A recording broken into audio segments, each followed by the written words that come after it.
নমস্কাৰ the youth মাইণ্ডৰ মজিয়াত মই লিজা বৰা আপোনালোক সকলোলৈকে আমাৰ মজিয়ালৈ স্বাগতম জনাইছো জ্যোতিপ্ৰসাদ আগৰৱালাই অশেষ কষ্টৰে সমসাময়িক সামাজিক পৰিৱেশটোৰ লগত যুঁজি অসমীয়া বোলছবিৰ লাই খুঁটাডাল পুতি থৈ গৈছিলে আৰু জ্যোতিপ্ৰসাদৰ বাটেৰে অসমীয়া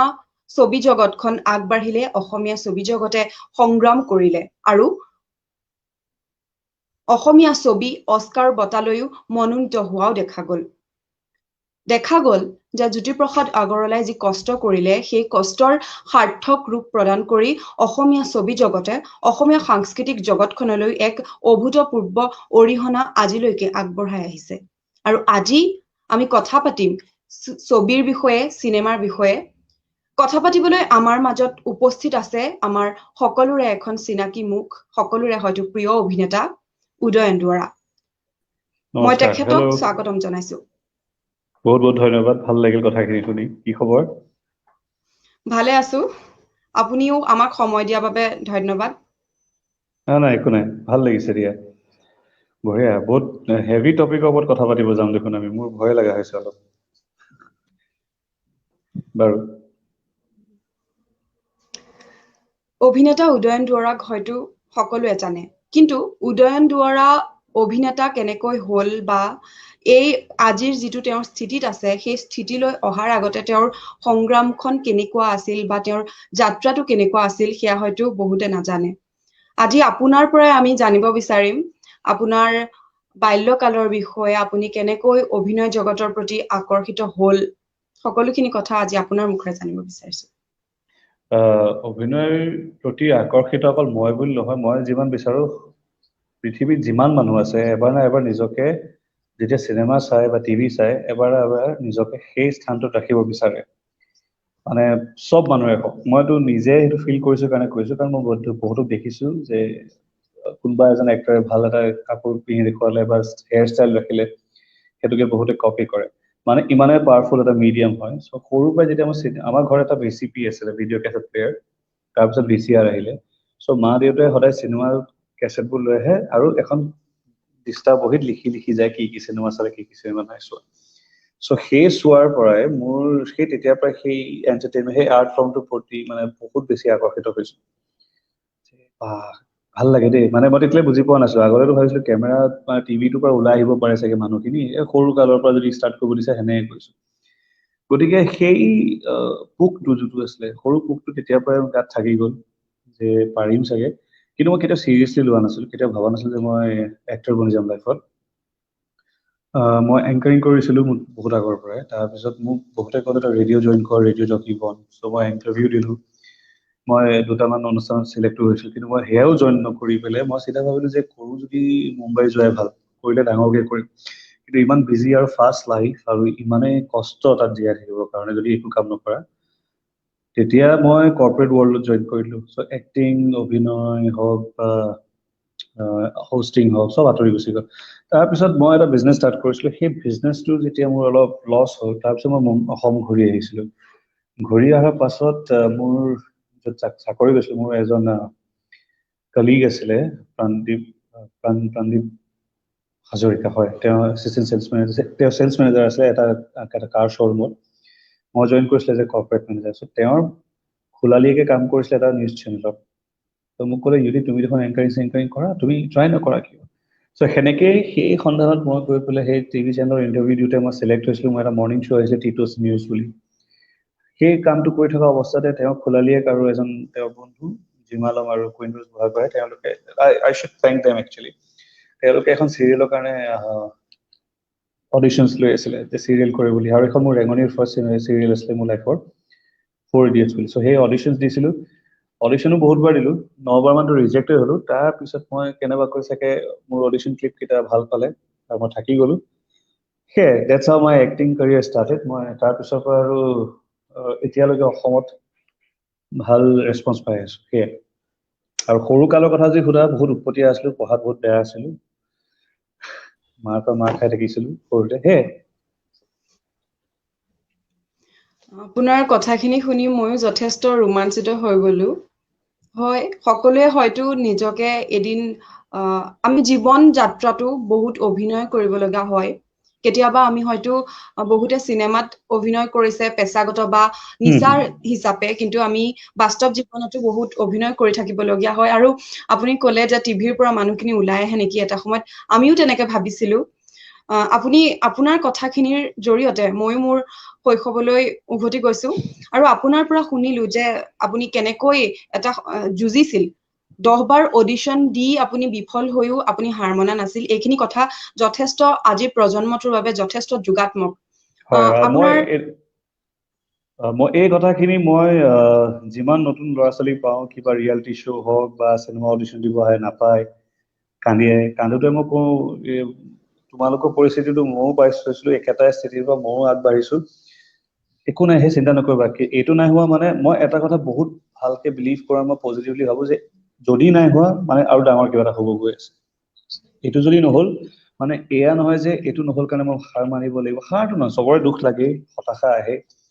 কিন্তু তাৰ মাজৰেতো লাইফ চলি যায় ন কিন্তু যেতিয়া মই কিবা এটা কাম নাপাওঁ মই সদায় এটাই ভাবো চাগে এইটো কাম মোৰ ভাগ্যত নাছিলে কাৰণ হয়তো মোৰ কাৰণে আৰু এটা ডাঙৰ কাম ৰৈ আছে চ' ইট ডিপেণ্ডছ কেনেকে মানুহে ভাবে আৰু কেনেকে লয় গতিকে পজিটিভ হ'ব লাগে উপায়টো নাই এটাই লাইফ ন চ' যিমান দিন আছো ট্ৰাই কৰি থাকিব লাগে টেনশ্যন লৈ থাকি লাভ নাই হয় যুঁজিবলৈকে জীৱনটো আৰু যুঁজিলেহে সফলতা লাভ কৰা যায় আৰু আজিৰ সঁচা এই কথা অনুষ্ঠানটো চাই থকা তৰুণ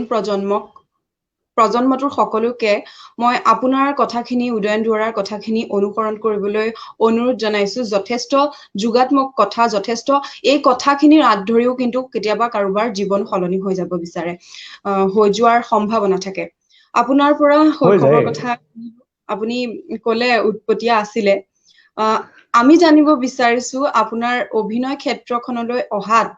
আপোনাৰ পিতৃ মাতৃৰ কেনেধৰণৰ সমৰ্থন আছিল আৰু আপুনি কৈছিলেই যে আপোনাৰ পিতৃ মাতৃয়ে এনেকে এটা কেছেট কিনি আনি কি চালো নাম লিখি গৈছিল সেইখিনিৰ পৰা অনুমান কৰিব পাৰিছো হয় যে তেওঁলোক যথেষ্ট সাংস্কৃতিবান লোক আছিলে মা দেউতাহঁতে মানে কি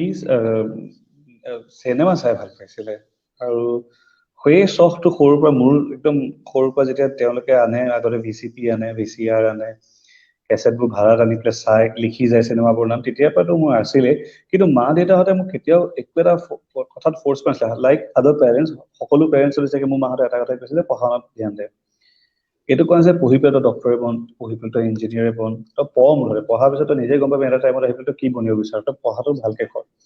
কিন্তু মই সেয়াও ভালকে নকৰিলো মই যেনে তেনে পাছ কৰিব লাগে কাৰণে কৰি থৈ দিলো তাৰপিছত আৰু মই কাণত ধৰিলো নপঢ়ো কাৰণ মোৰ মনেই নাছিলে পঢ়াত গতিকে চবৰে বেলেগ বেলেগ থাকে মোৰ নিচিনা চব একেই নহয় বা চবৰ নিচিনা মই হ'ব নোৱাৰো চবৰে নিজস্বতা এটা থাকে গতিকে মাহঁতে যে মোক সেই উৎসাহখন দিছিলে লাইফত যে তই যি বিচাৰ তাকে কৰ কিন্তু পঢ়াখিনি কৰি ল আৰু মই যেতিয়া প্ৰথম অভিনেতা বনিম বুলি ভাবিলো যে মাহঁতক কৈছিলো যে মা মই এক্টিং কৰিব বিচাৰিছো মায়ে কৈছে এক্টিং কৰিব বিচাৰিছো ঠিকে আছে কিন্তু এক্টৰবোৰ দেখিছা কি ধুনীয়া ধুনীয়া থাকে একদম ধুনীয়া বডি হয় ওখ হয় দেখিলে গম পায় এক্টৰৰ ক্ষেত্ৰতো এটাও তোৰচোতো একো গুণ নাই তেতিয়া মই মাহঁতক উদাহৰণ দিওঁ যে মই হিৰোয়ে কিয় বনিব লাগে মই এক্টৰহে বনিব বিচাৰিছো I can be any character তেতিয়া মায়ে মানে সেই কথাষাৰ যেতিয়া মই কৈছিলো আৰু মই বহুত য়াং আছিলো আই ৱাজ ইন কলেজ তেতিয়া মাহঁতে ভাবিলে যে ই ইমান সৰুতে যদি এষাৰ কথা ক'ব পাৰিছে মানে is focus on what he wants to be in life তেতিয়াই মই ডিচাইড কৰিলো কি হ'ব নাই কৰিব পাৰি আৰু মাহঁতে মোক এতিয়া মা বাৰু নাই আমাৰ মাজত দেউতা মায়ে কেতিয়াও হেৰি নকৰে ডিছকাৰেজ নকৰে নকৰিবি কি হ'ব তোৰ ভৱিষ্যতটো অন্ধকাৰলৈ যাব কাৰণ অসমীয়া চিনেমাত কাম কৰাৰ লগে লগে চব মানুহবোৰে সদায় নিগেটিভে কয় মই সেইটো বিৰাট বেছি বেয়া পাওঁ অসমীয়া চিনেমা ভাল দিন নহয় আৰে কিয় বেয়া দিন হয় বেয়া দিন যদি হয় চিনেমা চলে কেলে বনাই কিয় মানুহবোৰতো মূৰ্খ নহয় কিন্তু আমাৰ ইণ্ডাষ্ট্ৰিটো সৰু কাৰণে বস্তুবোৰ কম পইচা কম হ'ব পাৰে কিন্তু এনেকুৱাতো নহয় যে চলিব নোৱাৰে কিন্তু সেয়াই কষ্ট আছে চব ইণ্ডাষ্ট্ৰিতে কষ্ট আছে তুমি চিনেমাই কোৱা তুমি ডক্টৰ বনিব বিচাৰা বা এনি প্ৰফেশ্যন ইউ চুজ যিকোনো এটা কাম কৰিব হলে বা কৰিব যাওঁতে বহুত কষ্ট থাকে লাইফত একেদিনাখনে কোনো ডক্টৰ নবনে একেদিনাখনে কোনো এক্টৰ নবনে চ' সেই ষ্ট্ৰাগলটোত লাগিবই লাইফত গতিকে বহুত ছাপৰ্টিভ আছিলে মাহঁতে বহুত হেল্প কৰিছিলে ছাপৰ্ট কৰিছিলে ছাপৰ্টটো চবতকে ডাঙৰ মানে প্লাছ পইণ্ট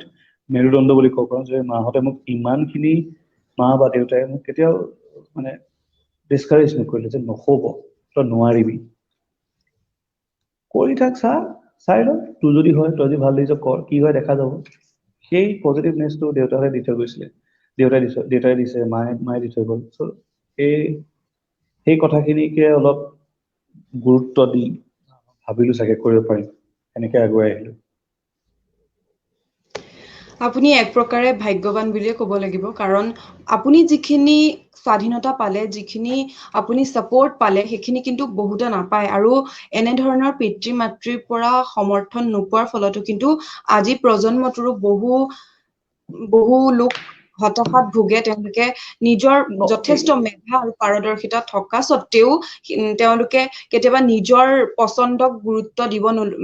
দিব নোৱাৰা হৈ যায় বা ইয়াৰ বাবেও হতাশাত ভুগি কেতিয়াবা নলবলগীয়া সিদ্ধান্ত লোৱাটো আজিৰ সমাজখনত দুৰ্লভ নহয় গতিকে আপুনি এই দিশৰ পৰা যথেষ্ট আপুনি ভাগ্যৱান আমাৰ পিতৃ মাতৃ সকলেও কিন্তু বুজিব লাগিব নহয় কিছু মানে কি আমাৰ যদি একেবাৰে আৰম্ভণিৰ পৰা আৰম্ভ কৰোঁ তেতিয়া আমাৰ এডুকেশ্যন চিষ্টেমটোতে বহুত ফল্ট আছে এতিয়া থেংকফুলি যে চেঞ্জ হ'ব গৈ আছে এতিয়া আপকামিং যোনটো জেনেৰেশ্যন যোনখিনি নৱপ্ৰজন্ম আহিব তেওঁলোকে যদি স্কুলত পঢ়িব ক্লাছ 8ৰ পিছৰ পৰা ডিচাইড কৰিব পাৰিব কি পঢ়িব বিচাৰে কি নোৱাৰে এতিয়া একদম সৰু এক্সাম্পল এটা দিওঁ পিতৃ মাতৃয়ে আজিকালি বুজা হৈছে আজিকালি পেৰেণ্টছবোৰ বহুত স্মাৰ্ট হৈছে লাহে লাহে বুজায় সেই আগৰ ট্ৰেডিশ্যনেল থিংকিং চিন্তাধাৰাটো লাহে লাহে নাইকিয়া হৈছে কাৰণ কিয় মই সৰু এক্সাম্পল এটা দিওঁ সৰুতে মই মেথছত বহুতেই বেছি বেয়া আছিলো সাংঘাতিক বেয়া মানে মই 33 পাইছিলো মেট্ৰিকত ইমানেই ক'লো মই চবকে কৈছো চবেই জানে মই কিমান পাইছো এতিয়া মানুহে সুধিলে গম পাই যাব কিমান দিয়ে গতিকে ইমান কষ্ট কৰি যে মই সাইন থিটা কস থিটা পঢ়িলো বা এলজেব্ৰা পঢ়িলো জিঅমেট্ৰি পঢ়িলো মই আজি লাইফত ক'ত ইউজ কৰি আছো সেইখিনি সময় যদি মোক মেথছ নপঢ়াই পেলাই যদি মই এক্টিঙৰ কাৰণে যদি কোৰ্চ থকা হ'লে বা মোক যদি টেকনিকেল টাৰ্মছখিনি শিকোৱা যদি এটা কোৰ্চ থকা হ'লে মই তেতিয়া আৰু আগুৱাব পাৰিলো হয় মেবি মোৰ চিন্তাধাৰাটো সীমাবদ্ধ হৈ নাথাকিলে মই আৰু অলপ আগুৱাই যাব পাৰিলো হয় কিজানি মই হলিউড চিন্তা কৰিব পাৰিলো হয় তাৰ পৰা শিকি আহি মই অসমত দেখুৱাব পাৰিলো হয় সেই বস্তুবোৰ এতিয়া লাহে লাহে সলনি হৈছে আৰু হৈ যাব সেইটো বিশ্বাস মোৰো আছে আৰু এটাই অনুৰোধ এই আপোনালোকৰ অনুষ্ঠানটোৰ জৰিয়তে যিমান পেৰেণ্টছ আছে এটাই কথা ক'ব বিচাৰো যে আপোনালোকে নিজৰ ল'ৰা ছোৱালীক এবাৰ বুজক যে কি কৰি ভাল পায় কোনোবাই আঁকি ভাল পায় কোনোবাই গাড়ী ৰেচিং কৰি ভাল পায় তেতিয়াহ'লে এনেকুৱা নহয় যে ৰাস্তাত চলাই ফুৰক গাড়ী তেতিয়াহ'লে সেইটো হিচাপত প্ৰপাৰ ট্ৰেইন হওক ৰেচিং কৰক আঁকি ভাল পায় পেইণ্টাৰ বনক আজিকালি অকল ডক্টৰ ইঞ্জিনিয়াৰ বা চাকৰি কৰিম বুলি জীয়াই থাকি লাভ নাই কাৰণ সেইটোৱে সীমাবদ্ধ হৈ থকা আজিকালি ভাল ভাল বিজনেছ অপৰচুনিটিজ আহিছে বহুতখিনি বস্তু আছে কৰিবলৈ লাইফত খালি সেই ছাপোৰ্টটো আপোনালোকে বুজক যে ল'ৰা বা ছোৱালীজনে কি কৰি ভাল পায় বহুত আছে যি একাডেমিক্সত বহুত ভাল আৰু তেওঁলোকে পঢ়ি শুনি পেলাই ডক্টৰে বনিব বিচাৰে ইঞ্জিনিয়াৰ বিচাৰে তেওঁলোকৰ গ'লটো সৰুৰ পৰাই ক্লিয়াৰ আৰু আমাৰ নিচিনা কিছুমান মিডিয়কাৰ থাকে যিয়ে নিজে নাজানে কি বনিব পৃথিৱীত কি বনিব বিচাৰে লাইফত গতিকে সেনেকুৱা ময়ো এজনে আছিলো যে মই নিজে নাজানিছিলো যে মই কৰিম কি যিয়ে যি কয় মই সেইটো কিন্তু ঢাল খাই যাওঁ কয় তই কাম কৰ মই চাকৰি কৰোঁ নিজৰ পইচা নিজে উপাৰ্জন কৰ মই সেয়া কৰোঁ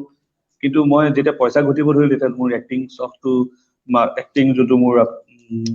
মোৰ ইচ্ছা আছিলে সেইটো মই বহুত দূৰলৈ গুচি গৈছিলো কিন্তু চামে মই নিজকে বুজালো যে কৰিব পাৰিবি কৰিব লাগে আচলতে কৰ মই এতিয়াও বহুত ডাঙৰ একো এচিভমেণ্ট কৰা নাই পৃথিৱীত কৰিবলৈ ঢেৰ আছে কিন্তু সেই সাহসখন লৈ আছো এতিয়াও আৰু আগলৈও থাকিব গতিকে চব পেৰেণ্টছক এটাই ৰিকুৱেষ্ট যে আপোনালোকে এবাৰ ল'ৰা ছোৱালীখিনিৰ লগত কথা পাতক বহক ডিছকাছ কৰক যে কি বনিব বিচাৰক কাৰণ চবতে এটা ফিল্ড আছে এতিয়া যদি এক্টিং কৰিব বিচাৰে যদি থিয়েটাৰ কৰি ভাল পায় NSD যাওক যদি চিনেমেটোগ্ৰাফী বা টেকনিকেল টাৰ্মছ বা এক্টিং আকৌ শিকিব বিচাৰে চিনেমা এক্টিং FTI যাওক প্ৰাইভেট অৰ্গেনাইজেশ্যনছ আছে কিমান আছে চ' ভাষ্ট হৈ গৈছে ন আজিকালি এটা বস্তুতে কেৰিয়াৰ অৰিয়েণ্টেড হৈ থকা নাই গতিকে সেয়াই আপোনালোকে ল'ৰা ছোৱালীখিনিৰ লগত বহক এবাৰ কথা পাতক সোধক যে কি বনিব বিচাৰে ছাপোৰ্ট কৰক হয় এসময়ত আমিও স্কুলৰ প্ৰাৰ্থনা সভাত বক্তৃতা দিওঁতে সদায় কৈছিলো যে লক্ষ্য নোহোৱা জীৱনটো এখন টুলুঙা নাৱৰ দৰে আপুনি কোৱাৰ দৰে সঁচাকৈ জীৱনৰ এটা লক্ষ্য থাকিব লাগে কিন্তু সেই লক্ষ্য কেতিয়াবা পিতৃ মাতৃৰ যোগেদি নিৰ্ধাৰণ কৰা হয় আমি নিজক নুসুধো বা বহু পিতৃ মাতৃয়ে নিজৰ সন্তানৰ ভাল বিচাৰে অত্যাধিক ভাল বিচাৰিবলৈ গৈ উচ্চাকাংক্ষাৰ যিখন দৌৰত তেওঁলোকৰ সন্তানক নিয়োগ কৰে আনকি নুসুধে তেওঁলোকে যে তেওঁলোকৰ সন্তানটো কি হ'ব বিচাৰিছে ইয়াৰ বিপৰীতে নানা জাপি দিয়াহে দেখা যায় একদম সঁচা কথা এইটোতে মই যদি কওঁ মোৰ স্কুলৰ লগৰ এজন আছিলে মই নাম নলওঁ কাৰো তেওঁ মেট্ৰিকলৈকে 96 97 পাছ মাৰ্কছ লৈ পেলাই পাছ কৰিছিলে কিন্তু ইমানে প্ৰেছাৰ আছিলে এনি টাইম 96 কিয় পালি এজনে পাইছিলে 97 মোৰ স্কুলৰ মোৰে লগৰ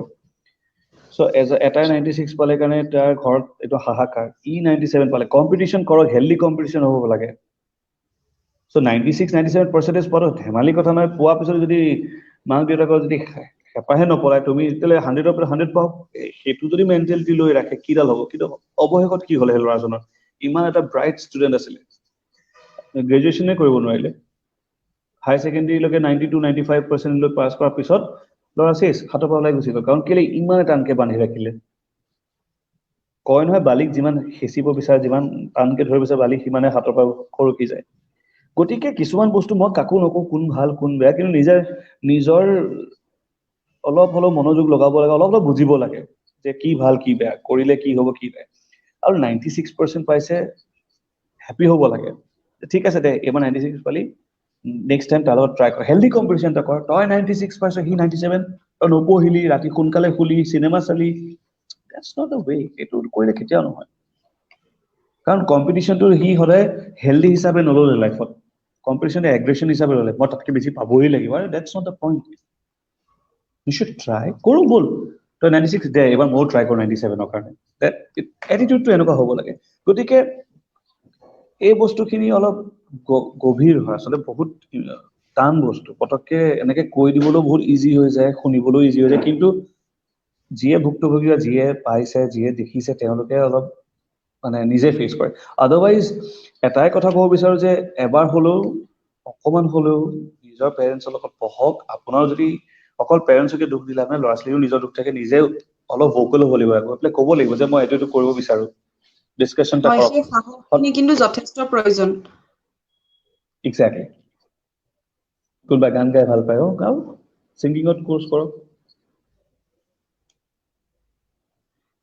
মই নকওঁ যে পিতৃ মাতৃয়ে নিজৰ সন্তানৰ বেয়া বিচাৰে বা পিতৃ মাতৃ কোনো নিবিচাৰে কেতিয়াবা এনেকুৱা হয় যে পিতৃ মাতৃ সকলো ক্ষেত্ৰত শুদ্ধ সম্পূৰ্ণৰূপে নহব পাৰে গতিকে নিজে যে বিচাৰিছে সেই ক্ষেত্ৰত যুঁজিব পৰাকৈ নিজৰ দৃঢ়তাখিনি যথেষ্ট প্ৰয়োজন যদি আজি আপোনাৰ দৰে আপুনি উল্লেখ কৰিছিল যে আপোনাক মাতৃয়ে কৈছিল এক্টৰ হবলৈ বা হিৰো হবলৈ আপুনি সুদৰ্শন হ'ব লাগিব যে দেখিলে আপুনি হিৰো বুলি গম পায় তেতিয়া আপুনি উল্লেখ কৰিছিল যে মই হিৰো কিয় হ'ব লাগে মই এক্টিং কৰিব বিচাৰিছো মই অভিনয় কৰিব বিচাৰিছো কিন্তু আপুনি যদি সেই কথাখিনি স্পষ্টৰূপে নোকোৱাহেঁতেন আপোনাৰ কিন্তু পিতৃ-মাতৃয়ে হয়তো আপুনি অভিনেতা হ'ব বিচাৰিছে বুলি কিন্তু নাভাবিলেহেঁতেন গতিকে এনেদৰে নিজৰ মতামত ব্যক্ত কৰিব পৰাকৈ নিজৰ সাহসখিনি নিজৰ দৃঢ়তাখিনি যথেষ্ট প্ৰয়োজনীয় আৰু আমাৰ স্পেশালি আমাৰ লাইনটোতে কৈছো এইটো বহুত গ্ল্যামাৰাস লাইন ন মানে একদম সপিনৰ পৰা পোহৰটোহে দেখে চিকমিকনিটো আমুক হয় তামুক হয় লাইফটো ধুনীয়া কিন্তু সেইটো বস্তু পাছত যি দৌৰিছে সিয়ে ডুবিছে মই এটাই কৈছো নৱপ্ৰজন্মৰ কোনোবাই যে এক্টিং কৰিব বিচাৰিছে যদি হিৰো হ'ব বিচাৰিছে তেতিয়া সেইটোত ফ'কাছ কৰক যে মই হিৰোয়ে বনিম সেইটো হিচাপত নিজৰ শৰীৰ চৰ্চা কৰক নিজক ট্ৰেইন কৰক এই পইচা হ'ব আশে পাশে ধেৰ মানুহ মোৰ কাৰণে দৌৰি থাকিব সেইটো ভাবি যদি আহে দিগদাৰ আছে কাৰণ এতিয়া আপোনালোকে যদি চাই ফলো কৰিছে এটা সময় আছে যেতিয়া হিৰো ষ্টাৰ্ট কৰিলে মানুহ পাগল হৈছে কিন্তু আজিকালি একদম এনেকুৱা নহয়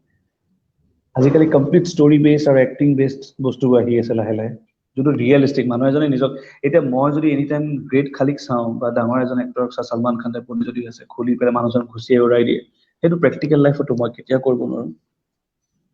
মই যদি দেখো এজন নামাজৰ নিচিনা এক্টৰে যদি কাৰোবাক ধুনীয়া এটা ষ্টৰি লৈ গৈ আছে আগুৱাই লৈ গৈ আছে মই ৰিলেট কৰিব পাৰো সিও দেখোন দেখিবলৈ মোৰ নিচিনাই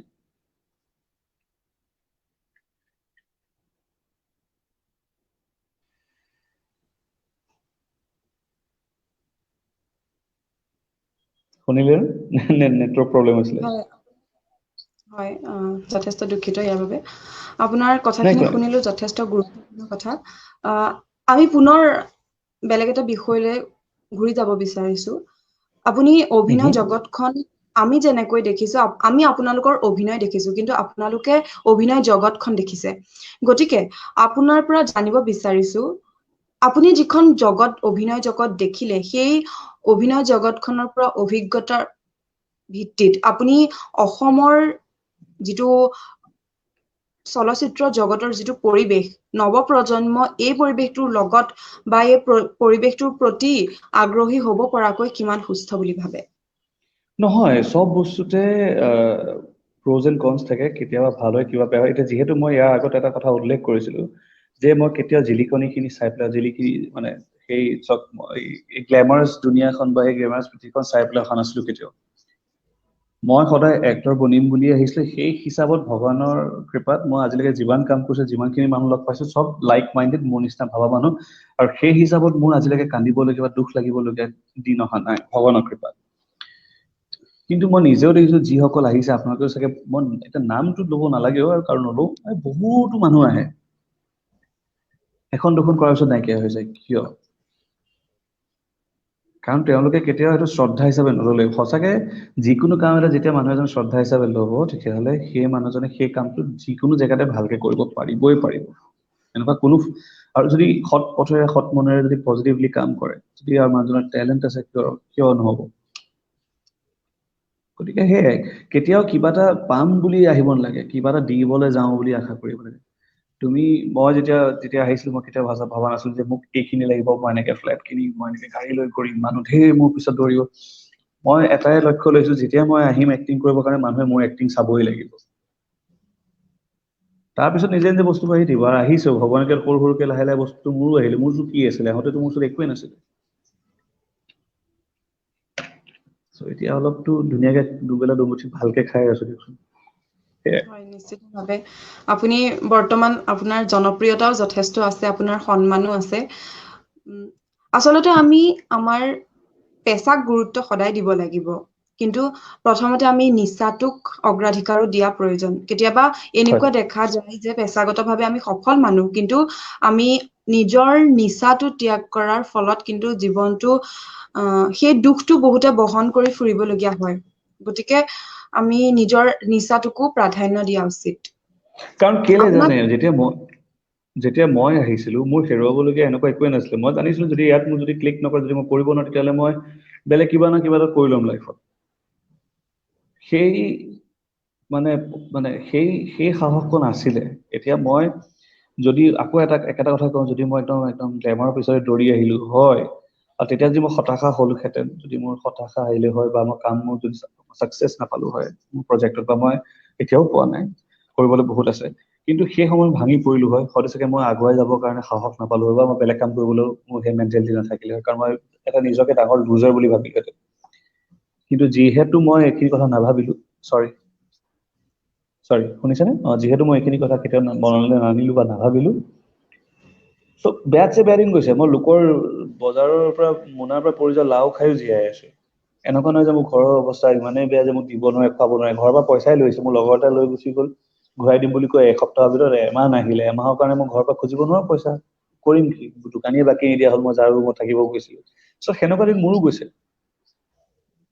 গতিকে it's a part of life I enjoy এতিয়া মোক কৈ ভাল লাগে সেইখিনি সময় চ' সেই সময়খিনি যে মই ভাঙি পৰা নাই এই মোৰ কি হৈ গ'ল কেতিয়াও নহ'ব আৰু কেতিয়াও হ'বও নালাগে কাৰো লগত হ'ব নালাগে গতিকে দৃঢ় বিশ্বাস ৰাখক যি কৰিব বিচাৰে একদম সঁচা অন্তৰৰ পৰা কৰক নহয় কেতিয়াও কোনো ৰখাব নোৱাৰে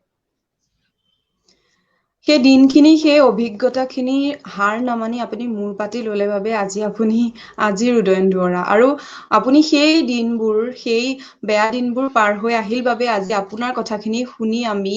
যথেষ্ট প্ৰেৰণা লাভ কৰিছো আপোনাক দেখিছো আপুনি বিভিন্ন চৰিত্ৰত অভিনয় কৰিছে কেতিয়াবা হয়তো যদি জটিল চৰিত্ৰত কেতিয়াবা প্ৰেমিক হিচাপেও চৰিত্ৰ ৰূপায়ণ কৰিছে বা বিভিন্ন চৰিত্ৰসমূহত আপুনি সফলভাৱে চৰিত্ৰসমূহক ৰূপায়ণ কৰিছে এটা চৰিত্ৰ নিৰ্বাচন কৰোতে যেতিয়া আপোনালোকলৈ প্ৰস্তাৱ আহে যে আপুনি এই চৰিত্ৰটোত অভিনয় কৰিব লাগিব বা এইটো চৰিত্ৰত আপুনি এনেধৰণে অভিনয় কৰিব লাগিব এটা চৰিত্ৰ নিৰ্বাচন কৰোতে আপুনি কেনেকুৱা দিশসমূহক প্ৰাধান্য দিয়ে প্ৰথম কথা হৈছে যেতিয়া এতিয়া দুটা কথা আহি পৰে এতিয়া মই নিজৰ একদম সঁচা কথা নিজৰ লাইফৰ এক্সপিৰিয়েঞ্চৰ পৰা কৈছো কিন্তু সেই ছেকেণ্ড অপশ্যনটো লোৱা আগতে তাৰ আগতে আই ৱাজ লাকি ইনাফ যে মই কিছুমান ভাল কাম কৰিলো বকুলৰ নিচিনা এখন ছবি কৰিলো তাৰপিছত মই দূৰ বুলি এখন ছবি আহিলে বকুলৰ কাৰণে ষ্টেট গভৰ্ণমেণ্টে মোক বেষ্ট এক্টৰ দিলে চ' সেই যোনটো ফেটাৰ্নিটি আমাৰ তেওঁলোকৰ মাজত মোৰ নামটো আহি গ'ল যে ই ভাল কাম কৰে গতিকে সেই হিচাপত মই কিছুমান ক্ষেত্ৰত বাছি গলো আদাৰৱাইজ দুটামান কাম মই এনেকুৱা কৰিছো পৃথিৱীত যোনটো মানে মই এতিয়া চালে নিজকে একদম মানে মোৰ চকুত নিজক থৈ চাব নোৱাৰো কাৰণ মই বেয়া চিনেমা কৰা নাই ডোন্ট ৱাৰি, কিন্তু সেই চৰিত্ৰখিনি মই কৰিলো জাষ্ট বিকজ মোৰ সেইটো সময়ত পইচা নাছিল। So I mean very honest. So পইচা নাছিলে কাৰণে মোক পইচা লাগিছিলে কাৰণে মই কিছুমান কাম কৰিবলগীয়া হয়, যোনটো মানে একদম মানে অকে চিনেমাখন কোনেও নাচায় ময়ো জানো, হললৈকে গৈ পাব ময়ো নাজানো। মানুহে মোক ফোন কৰি কয় তই এখন চিনেমা কৰিছ নেকি? মই কৈছো নাই কৰা, সেইটো পোষ্টাৰ লাগি আছে, ই এলা পোষ্টাৰ দিলে নেকি? চ' সেনেকুৱা দিনবোৰ গৈছে। এতিয়া যিহেতু চৰিত্ৰ বাছনিটো এতিয়া যদি এতিয়া এগেইন যদি মানুহজনে নিজকে একদম বেয়া চিটুৱেশ্যনত যদি নিজকে চাৰ্ভাইভ কৰাব পাৰিম বুলি ভাবে তেতিয়াহ'লে বাছনি কৰক। এতিয়া মোৰ সেইখন সাহস আছিলে যে মই কৰিলে এইটো এনেকুৱা মানে যদি মোক যদি কয় তুমি দুটা তিনিটা হিৰো আছে, হিৰোটোৰ লগৰ এটা তুমি বাইকৰ পিছফালে বহি পেলাই নামি আহিব লাগিব, কথা পাতিব লাগিব। মই কৈছো মই হিৰো লগৰটো কিয় হ'ম? মই হিৰোও নহওঁ, কিন্তু মই সেই চিনেমাত এনেকুৱা এটা কেৰেক্টাৰ দিওঁ যোনটো দম আছে। এনেই হিৰো লগৰবোৰ যে থাকে চিনেমাবোৰ, মই সেইটো নকৰো। মানে কি মই কোনো বেয়া ডাঙৰ বুলি কোৱা নাই, চবৰে এটা এটা পাৰ্চপেক্টিভ থাকে, চবৰে এটা নিজৰ গ'ল থাকে যে মই এইটোৱে কৰিম। মই লাগিলে মই কৈছো মোক সেই চিনেমাখনৰ এনেকুৱা এটা কেৰেক্টাৰ লাগিলে চাকৰ ৰোলটো যোনটো যিজনৰ কেৰেক্টাৰটোত বহুত গভীৰতা আছে। এনেকুৱা নহয় যে পাণ গুমটি আগৰ হিৰোতে চিগৰেট খাব তাৰ চাইডৰ পিছলে ব'ল আমুকৰ পৰা আহোঁগে, সেই ডাইলগটো ক'বলৈ মই নাহো, মোক কৰিব মন নাই। গতিকে চৰিত্ৰ বাছনিটো বহুতেই ইম্পৰ্টেণ্ট হয়। যদিহে আপুনি ফ'কাছ হয় যে মই কৰিব বিচাৰো, আৰু যদি আপুনি সাজু হৈ আছে যে এইটো কাম নাপালেও 10 দিন যদি আৰু 2 মাহ 3 মাহ মোৰ কাম নাই মই চলিব পাৰিম, লাগিলে বেলেগ কাম কৰি হলেও ঘৰৰ পৰা খুজি হলেও মোৰ ওচৰত যিখিনি পইচা আছে। কাৰণ আপুনি যিটো চৰিত্ৰ কৰিব সেইটো চৰিত্ৰতে মানুহে আপোনাক ল'ব, সেইটো সদায় কথা মানুহে মনত ৰাখিব লাগে। আজি মই মোৰ প্ৰথম ছবিখনত কৰিছিলো বেলেগ এটা চৰিত্ৰ, তাৰপিছত দূৰত কৰিলো ৰোমান্টিক এক্টৰ এটা মৰি যায় লাষ্টলৈ, গেংছ অফ নৰ্থ ইষ্টত এটা মদাহী প্ৰফেচাৰ। তাৰপিছত ধাৰাবাহিকখনত দামিত কৰিছিলো দুমোজাত ফচি থকা এটা মানুহ, তাৰপিছত কাঞ্চনত কৰিছিলো এটা খুনা কেৰেক্টাৰ। তাকো খুনা কেৰেক্টাৰটো মই ইনস্পায়াৰ হৈছিলো, মোৰ লগৰ বহুত আছিলে যিয়ে ষ্টেমাৰ কৰিছিলে, খুনা হৈছিলে, ক'ব নোৱাৰে। গতিকে সাহস যদি আছে যে এইটো কাম যদি মই ৰিজেক্ট কৰি পেলাই আৰু 3 মাহ চলিব পাৰিম, তেতিয়াহ'লে আপুনি চৰিত্ৰটো নিজৰ মতে বাছক। আপুনি চৰিত্ৰ নিৰ্বাচনৰ কথা কবলৈ যাওঁতে দূৰৰ কথা উল্লেখ কৰিছিল, যথেষ্ট সফল ছবি আছিল, হয়তো ব্যৱসায়িক ভিত্তিতো সেই ছবিখন সফল আছিলে। মোৰ সেইটো আমাৰে ভুল আছিলে এইটো। হয়, এইটো আমাৰে হয়, ভুল মোৰ আছিলে। আমি চৰি কওক। মনত পৰিছে সেইটো সময়ত সৰু আছিলো আৰু এনেকুৱা এটা বয়সত আছিলো যে সেইটো সময়ত ঘৰৰ পৰা সন্ধিয়া বেছি দেৰিলৈকে মানে বাহিৰত থাকিবলৈ নিদিছিল, কিন্তু তৎসত্বেও আমি দূৰ চাবলৈ গৈছিলো। আকৌ থেংক এবাৰ ইউ। মানে পুৰণি দিনবোৰলৈ উভতি আহিছো, আৰু যিজন অভিনেতাৰ ছবি চাবলৈ ঘৰৰ পৰা সন্ধিয়া দেৰিলৈকে বাহিৰত আছিলো, আৰু সেই অভিনেতাজনৰ সৈতে আজি মই কথা পাতি আছো। যথেষ্ট ভালো লাগিছে। এই অভিজ্ঞতাখিনি ময়ো শব্দৰে প্ৰকাশ কৰিব পৰা নাই। হয় সমান্তৰাল হয় ভাৱে আপুনি যিখিনি কথা কলে, আপুনি কিছুমান আমি আপোনালোকৰ অভিনয় চাওঁ, কিন্তু আপোনালোকে জগতখন দেখে, অভিনয় জগতখন সঁচা অভিনয় জগতখন দেখে। গতিকে নিশ্চিতভাৱে কেতিয়াবা আমি কিছুমান চৰিত্ৰক দুখ দিবলৈ যাওঁ, কিন্তু কেতিয়াবা অভিনেতাজনে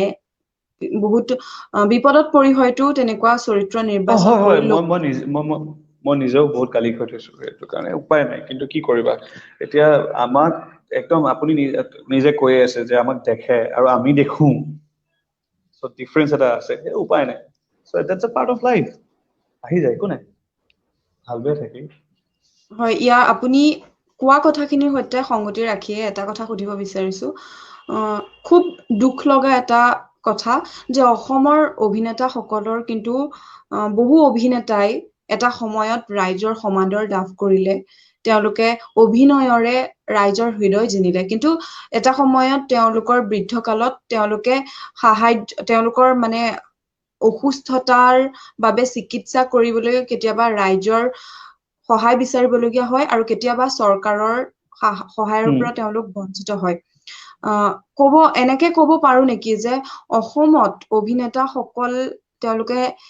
আপুনি কৈছিলে যে নিচাক প্ৰাধান্য দিব লাগে, নিশ্চিতভাৱে, কিন্তু এনেকুৱাও হয় নেকি যে কেতিয়াবা নিচাটোক প্ৰাধান্য দিবলৈ যাওঁতে কেতিয়াবা নিজৰ পেছাগতভাৱে তেওঁলোক সফল হ'ব নলগীয়া হয়, বা আজিও যদিও আমি আধুনিকতাৰ সৈতে খোজ মিলাই গৈ আছো, তথাপিও কিন্তু আজিও বহু পিতৃ মাতৃয়ে নিজৰ সন্তানটোক কেৱল অভিনেতা হোৱাটো নিবিচাৰে। আনকি এনেকুৱাও হয়, মই অকল অসমত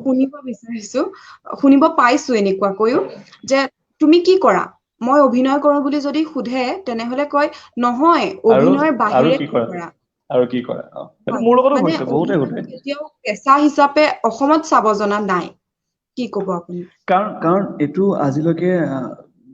ভুল চবৰে গোটেই অসমৰে ভুল বুলি ক'লেও ভুল নহয় মোৰ ভুল আমাৰ ঘৰৰ মানুহখিনিৰ ভুল আহ, আমি আছিলো ফ'ৰ্থ ইণ্ডাষ্ট্ৰী পৃথিৱীত ইণ্ডিয়াত আমাৰ আগত বলিউড বা সাউথ ইণ্ডিয়ান চিনেমা থকাৰ পিছত আমাৰ পাছত বহুত ইণ্ডাষ্ট্ৰী আহি গ'ল কিন্তু তেওঁলোক ক'ৰ পৰা ক'ত পাই গুচি গ'ল আমি আজিলৈকে তাতে থাকি গ'লো কিছুমান অসত্য হয় শুনিব কিন্তু সত্য কথা আমাৰ মানুহখিনিৰ কথা বহুত হয় কৰা নহয় আৰু ছেকেণ্ডটো হৈছে যে এতিয়া মই যদি 100 টকা এটা দি পেলাই এখন চিনেমা চাব যাওঁ আৰু 100 টকা এটা দি পেলাই মই এখন যদি হলিউড চিনেমা চাওঁ মই শিকিবলগীয়া ধেৰ বস্তু থাকে তাত এক্টিঙৰ পৰা লৈ পেলাই একশ্যনৰ পৰা লৈ পেলাই চিনেমেটোগ্ৰাফিৰ পৰা লৈ পেলাই বাৰু টেকনিকেল পাৰ্টটো দূৰ কৰিছো তোমাৰ প্ৰথম প্ৰশ্নটো মই উত্তৰ দি আছো যে অভিনেতাসকলৰ যে বহুত দূৰ অৱস্থা হৈ যায় আমুক হৈ যায় তামুক হৈ যায় আমি সকলোৱে জানো যে অসমত ইণ্ডাষ্ট্ৰিটো সৰু হৈ আছে পইচা ধেৰ নাই সেইটো হিচাপত যদি কোনোবাই ছেকেণ্ড এটা বেকআপ ৰাখে নট এ বেড আইডিয়া কৰিব পাৰে কৰক কৰাটো সঁচাকে ভাল অকল অসমত কেলে শ্বাহৰুখ খানৰ দেখোন বেলেগ বেকআপ আছে এক্টিঙৰ পৰা কেইটকা ঘটেনো ক্ৰিকেট টিপ কিনিছে নিজৰ প্ৰডাকশ্যন হাউচ আছে নিজৰ VFX ষ্টুডিঅ'জ আছে ধেৰ কামত তেওঁলোকৰ এংগেজমেণ্ট থাকে চ' সদায় থাকিব পাৰে আমাৰ অসমৰ আৰ্টিষ্টৰ এইটো মানে কি ক'ম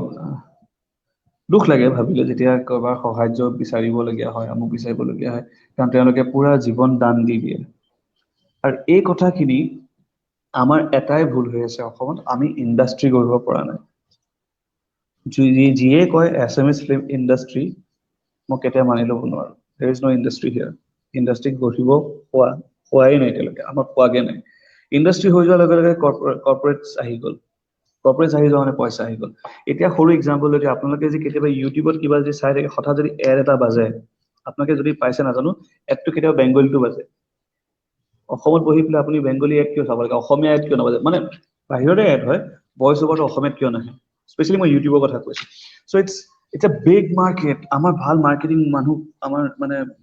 বিকিবলগীয়া আমি বেচিব নাজানো আমাৰ সেই তাতে ক'ৰবাত না ক'ৰবাত আমি লেখ হৈ আছো যিটোৰ কাৰণে যাৰ বাবে বহুতো মানুহে আমাতকে আগত যিখিনি আহি গ'ল বহুত কষ্ট কৰি গ'ল বহুত হতাশা ভুগিলে মানে বহুত ওপৰলৈও গ'ল তাৰ পৰা একো নোহোৱাকে সাহায্য বিচাৰিবলগীয়া হ'ল এইটো বহুত দুখৰ কথা আচলতে কিন্তু আমি নিজকে সুধিব লাগিব আমি তেওঁলোকৰ অৱস্থাটো কাৰ কাৰণে হ'ল তেওঁ নিজৰ কাৰণে যে ইমানটো এটা নিচা বা পেচা লৈ পেলাই ইমান শ্ৰদ্ধাৰে তেওঁ কামবোৰ কৰিলে আজি এইটো অৱস্থা তেওঁৰ ভুল নে আমাৰ ভুল যে তেওঁৰ কষ্টখিনি আমি নাচালো বা স্বীকৃতি নিদিলো পিছত আমি যেতিয়া আমাৰ আমাৰ আমাৰ এইটোৱে চবকে ডাঙৰ প্ৰব্লেম যে আমাৰ অসমীয়া মানুহখিনি আমি বহুত লেইমেন হয় বহুত লেইড বেক হয় যেতিয়া থাকে আমি কাকো স্বীকৃতি নিদিওঁ কাকো নাভাবো ইমান পাত্তা নিদিওঁ যেতিয়া কোনোবা এজন গুচি যায় তাৰ পিছৰ পৰা আমাৰ ইছৰাম বৰ ভাল মানুহ আছিলে ডক্টৰ সেই ভূপেন চিন্তাধাৰাটো হাজৰিকাৰ ক্ষেত্ৰতো সেই একেটা বিষয়ে হোৱা দেখিছিলো একজেক্টলি আমি একজেক্টলি একজেক্টলি তেওঁৰ একজেক্টলি মৃত্যুৰ যেতিয়ালৈকে সময়ত আছে হয় কিমান মানুহ গোট খালে কিন্তু সেই একেখিনি মানুহৰ পৰা কিন্তু সেইখিনি সন্মান তেওঁ হয়তো জীৱন কালত নাপালে এনেকুৱাও হয় নিশ্চিতভাৱে বহু অভিনেতাক কিন্তু অভিনয় জগতখনৰ সৈতে ব্যস্ত হৈ থকা সময়খিনিতহে ৰাইজে মনত ৰাখে কিন্তু তাৰ একজেক্টলি পিছলৈ পাহৰি যায় নাথাকে পাহৰি যায় আৰু আমাৰ এটা কথা মই আমাৰ আপোনালোকৰ চেনেলৰ জৰিয়তে মই গোটেই অসমবাসী ৰাইজ যিয়ে চাই আছে এটা কথা ক'ব বিচাৰো যে তেলেগু ইণ্ডাষ্ট্ৰী হওক তামিল ইণ্ডাষ্ট্ৰী হওক মালয়ালী ইণ্ডাষ্ট্ৰী হওক তেওঁলোকৰ চিনেমা কেইখনক তেওঁলোকৰ মানুহখিনিয়ে সদায় প্ৰাধান্য দি সদায় আগত সেইখন চাব তাৰপিছত বেলেগত মাথা মাৰিব আমাৰ অসমীয়া মানুহখিনিয়ে বুলিয়ে নকওঁ মোৰ নিজৰো ভুল যায় ফকতীয়া চিনেমা কোনে চাব এইখন চিনেমা নাচাওঁ অসমীয়া চিনেমা চাই নেকি আৰে চাওক আপোনালোকে এবছৰ যদি কণ্টিনিউ গোটেইখন অসমীয়া চিনেমা চাই ভালেই হওক বেয়াই হওক বেয়াখিনি নিজে চালনিৰ পৰা আঁতৰি গুচি যাব ভালখিনি থাকি যাব আৰু সেই ভালখিনি আপোনালোকে যেনেকে 1-1.5 বছৰ যদি চাই পেলাই ছাপোৰ্ট কৰি দিব পাৰে যেতিয়া এটা কেছ ফ্ল' আহিব যেতিয়া ইণ্ডাষ্ট্ৰিটো গ্ৰ' হ'ব ধৰিব সকলো বস্তু লাহে লাহে নাইকিয়া হৈ যাব অকল অসমত বুলি নহয় তুমি যদি চোৱা বলিউডতো বহুত এনেকুৱা কণ্ডিশ্যন আছে হলিউডত আছে যি আগতে বহুত ডাঙৰ এক্টৰ আছিলে এতিয়া একদম বেংক্ৰাপ্ট হৈ গ'ল এতিয়া সাহায্য বিচাৰে চ' এইটো চবৰে ডেষ্টিনি এইটো বেড লাক কিন্তু যেতিয়া তেওঁলোকৰ এতিয়া মই যে বাহিৰৰ এক্সাম্পল দিওঁ বলিউডৰ তেওঁলোকে বহুত পইচা পাইছিলে কিন্তু বহুতে মানুহে ৰাখিব নাজানিলে সো স্মাৰ্ট মেনেজমেন্ট যদি কৰে আপোনাৰ কেতিয়া কষ্ট নহয় লাইফত যিকোনো কামতে কৰক লাগিলে ঘুমটি এখনে চলাওক আপুনি যদি স্মাৰ্টলি চলিব বিচাৰে যদি জানে আমাৰ লাইফটোত সবতকৈ ডাঙৰ প্ৰবলেমটো হৈছে ইটছ এ শ্ব' বিজনেছ আপুনি যিমান দেখুৱাব সিমান পাব সেই দেখুৱাও যাতে মানুহ মৰি যায় থেংক গড সেই বেমাৰটো মোৰ নাই মই দেখুৱাব নাযাওঁ কেতিয়া মোৰ নাই আছে থাকক মোক লওক মোক কেতিয়া আপুনি ৰাস্তাত ঘুমটি দোকানত গৈ পেলাই আড্ডা মাৰি থকা দেখিব পাৰে কোন ডাঙৰ নাই মই এনেকেই থাকি ভাল পাওঁ দিছ ইজ মাই লাইফ মই এক্সট্ৰা এটা দিব নাযাওঁ মই লেভিছ লাইফ যাব নাযাওঁ মই থাকি মোৰ ঘৰত মই লেভিছলি থাকি মই মানুহ দেখুৱাব কেলে লাগে সো এই শ্ব' বিজনেছটো বহুত এটা কি ক'ম বহুত মায়া ভৰা যদি আপুনি জানে যে এইটো মই বাছি ওলাই যাব পাৰিম একো নাই আদাৰৱাইজ যদি আপুনি সেই দলটোত সোমাই যায় একদম সোমাই গুচিয়ে যাওঁ তেতিয়া বহুত কষ্ট হয় ওলাই আহিবৰ কাৰণে সেয়ে গতিকে গোটেই মানুহখিনিক এটাই অনুৰোধ যে আপোনালোকে আজিকালি চবৰ হাততে ফোন চবে এটলিষ্ট ট্ৰেইলাৰটো চাওক ট্ৰেইলাৰটো চালেই গম পায় এখন চিনেমা চাব পাৰি নে নোৱাৰি যদি ভাবে কি এই চিনেমাখন ভাল হৈছে বা এইখন ভাল হ'ব পাৰে ছাপোৰ্ট কৰক না যাওক চাওকে আৰু যদি তথাপিও মই নকওঁ যে যিসকলে চিনেমাখন বনাইছে ট্ৰেইলাৰটো বেয়াও হ'ব পাৰে বা চিনেমাখনো ভাল হ'ব পাৰে বা চিনেমা একদম বেয়া চিনেমাই বনাইছে 100 টকা বা 200 টকা এটা খৰচা কৰি দিয়ক না কিনো যায় সেই মানুহখিনি পইচাখিনি যেতিয়া উদ্ধাৰ হ'ব কাইলৈকে আৰু ভাল বস্তু লৈ আৰু ভাল কাম কৰিব পাৰিব সো 1-2 বছৰ সময় যদি অসম মানুহখিনি অসমীয়া চিনেমা চোৱা আৰম্ভ কৰি দিয়ে আপুনি নেক্সট টাইম যেতিয়া ইণ্টাৰভিউ ল'ব এইটো প্ৰশ্ন মোক নুসুধে মানে এনেকুৱাও দেখা পোৱা যায় যে কোনোবা এখন চিনেমা মুক্তি হোৱাৰ বহু পূৰ্বে কিন্তু সেই চিনেমাখনৰ সম্পৰ্কে বহু মানে নিগেটিভ আলোচনা ছচিয়েল মিডিয়াত অসমত আৰম্ভ হৈ যায় আৰু দেখা যায় যে ট্ৰলিউডৰ মই হলিউড বলিউডৰ কথা নকওঁ ট্ৰলিউডৰ ফিল্ম গম পাইছো ইণ্ডাষ্ট্ৰীয়ে হয় সমগ্ৰ ভাৰতবৰ্ষৰ মাজতে এটা স্থান দখল কৰি আহিছে আনকি তেওঁলোকৰ বাণিজ্যগতভাৱেও তেওঁলোকৰ বাণিজ্যিকভাৱেও তেওঁলোক সফল দেখা যায় মই শুনিবলৈ পাইছিলো যে তাৰ মানুহখিনিৰ তেওঁলোকৰ নিজৰ চিনেমাখিনিৰ প্ৰতি ইমানেই বেছি আবেগ যে বহুতে হিন্দী চিনেমা চোৱাতকৈ বা হিন্দী চিনেমা চাবলৈ বহুতে বেয়া পায় নাচায় সেই আবেগটো কিন্তু অসমত নাই সেই আবেগটো যিদিনাখন আহিব আগৰ দৰে যেতিয়া আমাৰ মাহঁতে চিনেমা চাব গৈছিলে যেতিয়া ডক্টৰ বেজবৰুৱা দিন যদি উভতি আহে তেতিয়াহ'লে আমি ইমানেই টেলেণ্টেড ল'ৰা ছোৱালী আছে আমি হলিউড বলিউডক কিন্তু টক্কৰ দিব পাৰিম অসমৰ ল'ৰা ছোৱালীৰ ইমানখিনি ক্ষমতা আছে কিন্তু আমাৰ ওচৰত ৰিচোৰ্চেছ নাই আমাৰ মিডিয়া ছাপোৰ্ট নাই আপুনি যদি চাই বাহিৰৰ এখন চিনেমা লঞ্চ হোৱাৰ আগে চব মিডিয়া আহি পাই যায়হি উল্টা হয় আপোনাক আজি মই কথা এটা কৈছো কোনো নাজানে ইয়াৰ মিডিয়া চেনেলক আমি চিনেমা দিব লাগে তেওঁলোকে উল্টা পইচা একো নিদিয়ে ৱেৰিন বাহিৰৰ চেনেলবোৰ যোনবোৰ চাই ষ্টাৰ হওক আমুকত তাত যেতিয়া হিন্দী চিনেমাখন চলে সেই হিন্দী চিনেমাখনৰ কাৰণে তেওঁলোকে কিনি লয় যে আপুনি ষ্টাৰক দিছে নহয় জিক দিব নোৱাৰে বেলেগক দিব ছনিক দিব নোৱাৰে আমিয়ে চলাম সো সেইটো হিচাপত তেওঁলোকে পইচা পাইছে আমাৰ ইয়াত চিনেমাখন আমি ল'ম আমি চলোৱাম কিন্তু একো পইচা নিদিয়ে প্ৰডিউচাৰে গ'ল পইচা আৰু সেই চিনেমাখন যেতিয়া তেওঁলোকে টিভিত চলাব হাজাৰ এডছ পাব এডছৰ পৰা পইচা আহিব কিন্তু প্ৰডিউচাৰ একো নাপায় সেই প্ৰডিউচাৰটো আপুনি মাৰিয়ে পেলাল ন নেক্সট টাইম এখন চিনেমা বনালে সাহসে নকৰে সো এই বস্তুখিনি লাহে লাহে চেঞ্জ কৰিব হৈ গৈছে আৰু এতিয়া মানুহখিনি সজাগ হওক জাগ্ৰত হওক আমাৰ অসমীয়া মানুহৰ ওচৰত বহুত পাৱাৰ আছে ৰাইজৰ সমান পাৱাৰফুল কোনোৱে নহয় আমি যাক বিচাৰ উঠাই দিব পাৰো যাক বিচাৰ নমাই দিব পাৰো গতিকে ৰাইজে যদি বিচাৰে নহয় আমি 2 বছৰৰ ভিতৰত সবতকৈ ডাঙৰ ইণ্ডাষ্ট্ৰীও বনি যাব পাৰো এই মানুহৰ আগ্ৰহ আৰু আশীৰ্বাদ লাগে বাকী একো নাই অপ্ৰিয় হলেও মই এইখিনিতে এটা কথা উল্লেখ কৰিব বিচাৰিছো যে বহু ক্ষেত্ৰত কিন্তু দেখা যায় যে অসমীয়া চিনেমাত অসমীয়া ছবিত খুব কম সংখ্যক ছবিতহে এটা ব্যতিক্ৰমী ধাৰা থাকে অসমীয়া ছবিসমূহত আন বলিউডৰ বা ট্ৰলিউডৰ ছবিৰো প্ৰভাৱ পৰা দেখা যায় আৰু কেতিয়াবা এনেকুৱা হয় যে ৰাইজে নতুনত্ব বিচাৰে আৰু সেই নতুনত্বখিনি প্ৰদান কৰাত কেতিয়াবা কিন্তু বহু অসমীয়া ছবি বিফল হোৱা দেখা যায় নহয় এইটো চবৰ এতিয়া ফিল্ম মেকিংটো এটা আৰ্ট হয় এতিয়া চব মানুহৰ নিজৰ নিজৰ পাৰ্সপেক্টিভ থাকে যে মই এনেকে দেখুৱাম মই এনেকে দেখুৱাম মই এইটো দেখুৱাম গতিকে ডিপেণ্ড কৰে ষ্টৰী এতিয়া আমি যদি সাউথ ইণ্ডিয়ান চিনেমাবোৰ কিয় চলে তেওঁলোকৰ একশ্যনবোৰ বেলেগ হাতকে দেখুৱায় আমি যদি সেইটোকে কৰিব যাওঁ তেওঁলোকৰ লগত আমি এতিয়া টক্কৰ দিব পৰা হোৱা নাই ন কাৰণ তেওঁলোকৰ ইণ্ডাষ্ট্ৰীটো বহুত ডাঙৰ আৰু আমি হৈছো এটা সৰু ইণ্ডাষ্ট্ৰি, হোৱাও নাই, হ'ব গৈ আছো। গতিকে আমি আমাৰ নিজস্বতাটো দেখুৱাওঁ, আমাৰ কি আছে। আমি এনেকুৱা ষ্টৰী লওঁ যোনবোৰত পইচা বেছি ইনভেষ্ট নহয়, যোনবোৰত বেছি খৰচা নহয়,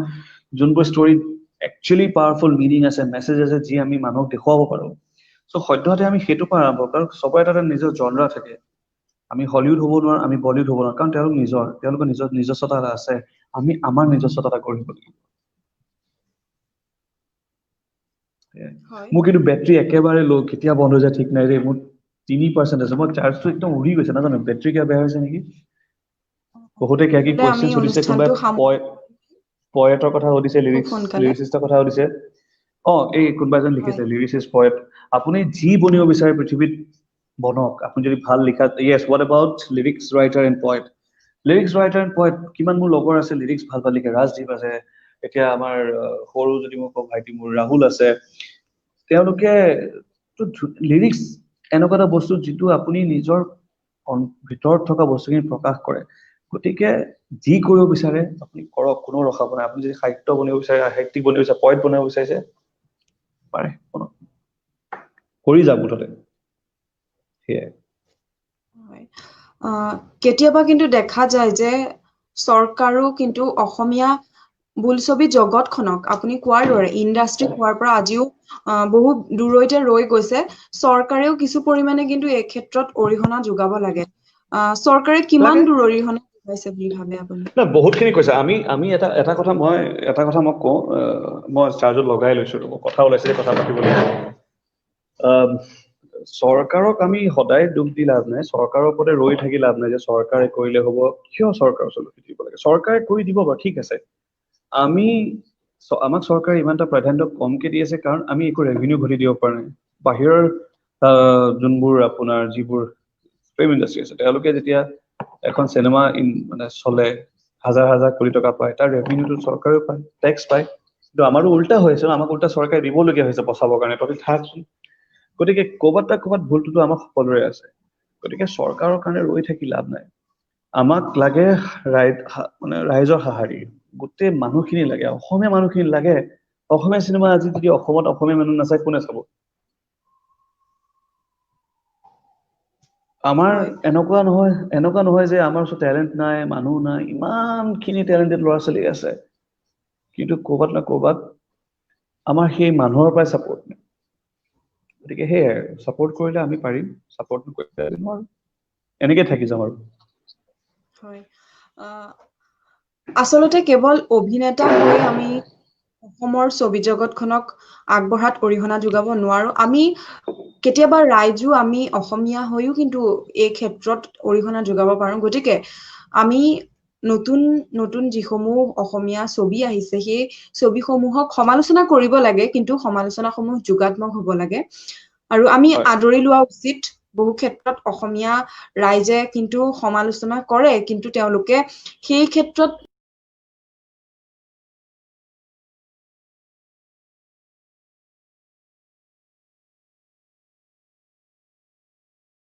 এই ক্ষেত্ৰত আপোনাক মই আন এটা প্ৰশ্ন সুধিব বিচাৰিছো। দেখা যায় যে প্ৰতিটো শৈক্ষিক অৰ্হতা প্ৰদানৰ বাবে শিক্ষানুষ্ঠান থাকে। ঠিক তেনেদৰে অভিনয়ৰ বাবেও শিক্ষানুষ্ঠান থাকে। কিন্তু অসমত খুব কম তেনেধৰণৰ শিক্ষানুষ্ঠান দেখা পোৱা যায়, আৰু যিসমূহ আছে সেইসমূহ হয়তো চহৰ অঞ্চলতে সীমিত। কিন্তু আমাৰ গাঁওসমূহতো যথেষ্ট টেলেণ্টেড, যথেষ্ট মেধা, যথেষ্ট অৰ্হতা, পাৰদৰ্শিতা থকা ছাত্ৰ ছাত্ৰী আছে, যিসকলে হয়তো সঠিক বাটৰ অভাৱত আগবাঢ়ি আহিব পৰা নাই। আৰু কিন্তু নহয় বহু ক্ষেত্ৰত দেখা যায় বহু উদীয়মান বা বহু পাৰদৰ্শিতা থকা অভিনেতাই এই ক্ষেত্ৰত ইমান এটা সবল পদক্ষেপ লোৱা দেখা পোৱা যোৱা নাই। আপোনাৰ পৰা এই ক্ষেত্ৰত মতামত জানিব বিচাৰিছো। নহয়, এতিয়া শিক্ষা অনুষ্ঠান বহুত জেগাত বেলেগ বেলেগ আছে। প্ৰাইভেট আছে, গভৰ্ণমেণ্ট আছে। এতিয়া NSD যদি কৰে, এইটো স্কলাৰশ্বিপ বেছ হয়। FTI যদি কৰে, আপোনালোকে যদি এনেকুৱা যদি জেগাত যদি আপোনালোকে যাব বিচাৰে, যদি আপোনালোকে সঁচাকে মেধাৱী হয়, যদি আপোনালোকৰ ওচৰত সেইখিনি টেলেণ্ট আছে, যদি আপোনালোকে ক্ৰেক কৰিব পাৰে,